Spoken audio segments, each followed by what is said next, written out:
Awas Yojana, cut money সহ একাধিক দুর্নীতির প্রতিবাদে এবং পৌর নির্বাচন, পানীয় জল, জল নিকাশি ব্যবস্থা সহ একাধিক দাবি জানিয়ে বিক্ষোভ ও ডেপুটেশন সিপিআইএম এর। বুধবার বিধায়ক মোস্তাফিজুর রহমান, বাম নেতা, কর্মী সমর্থকেরা মিছিল করে ডোমকল মহকুমা শাসকের কার্যালয়ের সামনে এসে পৌঁছয়। এরপর সেখানে অবস্থান বিক্ষোভ করা হয়। এরপর মহকুমা শাসক শুভঙ্কর বালাকে ডেপুটেশন জমা দেওয়া হয়। সমস্ত দুর্নীতির সঙ্গে কে বা কারা জড়িত রয়েছে তাদের বিরুদ্ধে কঠোর ব্যবস্থা গ্রহণের দাবি জানান বিধায়ক। মানসিক স্বাস্থ্যের জন্য সবার আগে যে নামটি মনে ভেসে ওঠে, সুস্থ মনের ঠিকানা মনোবীক্ষণ। যোগাযোগ নাম্বার 7477799513। মানুষের যে অধিকারগুলো পাওয়ার কথা, তাই নিয়ে আন্দোলন সংগ্রাম করবে, সেই ধারণার পরিবর্তন হয়েছে।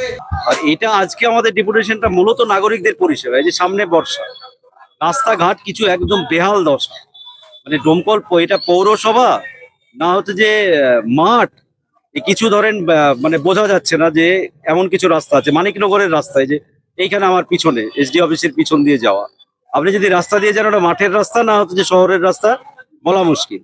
আপনি টিভিএস শোরুমের ওখানে যান, ওখান দিয়ে ফিল্ডে যাওয়ার রাস্তায় একই অবস্থা। আপনি আরো এরকম গোটা পৌরসভাতে এই ধরনের অসংখ্য রাস্তা আছে যেখানে যাওয়ার উপায় নেই, বর্ষাতে কাজ নাই। একই রকম ভাবে ডোমকলের ড্রেনের কোনো সিস্টেম নাই। আমাদের প্রপার বাজারে বর্ষা একটু বৃষ্টি হলেই জল জমে যাচ্ছে। এই ধরনের আরো অনেক। তারপরে মূলত 4 বছর ধরে পৌর নির্বাচন হয়নি। এটা কেন হবে না? নতুন সরকার এসছে, দ্রুত পৌরসভার নির্বাচন করতে হবে। কারণ পৌর বোর্ড গঠিত না হলে নির্বাচিত কখনো একটা প্রতিষ্ঠানের এত বড় একটা পৌরসভার উন্নয়ন সম্ভব না একজন এসডিও সাহেবকে অ্যাডমিনিস্ট্রেটর বসিয়ে। তার ফলে আর পৌরসভার অনেকগুলো পরিকাঠামোগত দিক যা কিচ্ছু নেই এই পৌরসভাতে। গত 8 বছর 9 বছর ধরে শুধু চুরি, দুর্নীতি, লুটতরাজ হয়েছে। এখানে একটা নিজস্ব ভবন নেই। এখানে দাঁড়িয়ে হতো যে আপনার কোনো গাড়ি ঘোড়া সেইভাবে প্রয়োজনীয় ইনফ্রাস্ট্রাকচার নেই। এখানে আপনারা শুনলে অবাক হবেন ডোমকলের মানুষ কিভাবে গত 8 বছর ধরে এখানে ঠগানো হয়েছে মানুষকে উন্নয়নের নাম করে। এত বড় একটা পৌরসভায় একজন মাত্র হতো যে পার্মানেন্ট স্টাফ, সেটা এফও, শুধুমাত্র ফিনান্স অফিসার ছাড়া কোনো পার্মানেন্ট স্টাফ নেই। যত রকমের দুর্নীতি করে ক্যাজুয়াল, যাদেরকে পার্টির অনুগত লোক, কাজ সম্পর্কে কোনো অভিজ্ঞতা নাই, কোনো এক্সপিরিয়েন্স নাই, সেই সমস্ত লোক দিয়ে এখানে পৌরসভা চলছে। মানে এগুলো হচ্ছে যে আমাদের মূল ফোকাসের জায়গা। এই যারা আজকে দিল্লিতে যে গেরুয়া আবাসন করছে, চুরি ছাড়া কিছু ডোমকল পৌরসভাতে হয়নি। এবারে জনকল্যাণ কেন বলছেন? আরো অনেক জায়গা আছে যেগুলো হচ্ছে যে কোনো কাজ হয়নি।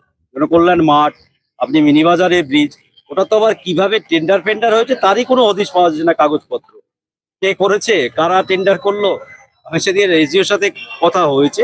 এগুলো নিয়ে আমাদের এসডিও সাহেব পজিটিভলি এই বিষয়গুলো নিয়ে আমার সাথে আলোচনা হয়েছে। সবটা মিলিয়ে আগামী দিনে যেগুলো আছে, আমরা যেমন বিধায়ক নির্বাচিত করেছি, তাহলে আমারও তো কিছু রেসপন্সিবিলিটি থাকে। এই সব বিষয় নিয়ে আমি ডিপার্টমেন্টে, এই দপ্তরের আরবান ডিপার্টমেন্টের যে মিনিস্টার, তার কাছে সময় চেয়েছি।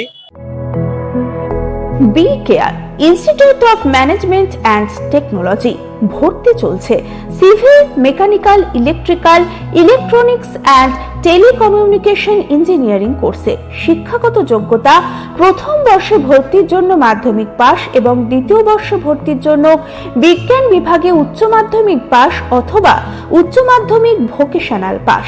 খুবই অল্প খরচে পড়ার সুবর্ণ সুযোগের সাথে রয়েছে স্কলারশিপের ব্যবস্থাও। রয়েছে বাস পরিষেবা ও হোটেলে থাকার ব্যবস্থা। আইটিআই পাস ছাত্রছাত্রীদের দ্বিতীয় বর্ষে সরাসরি ভর্তি চলছে। মেধাবী ও আর্থিক দিক দিয়ে পিছিয়ে পড়া ছাত্রছাত্রীদের জন্য রয়েছে 20% বিশেষ ছাড়। ঠিকানা NH 34 এর কাছে, কানফালা, নবগ্রাম, মুর্শিদাবাদ। যোগাযোগ নাম্বার 08967158821।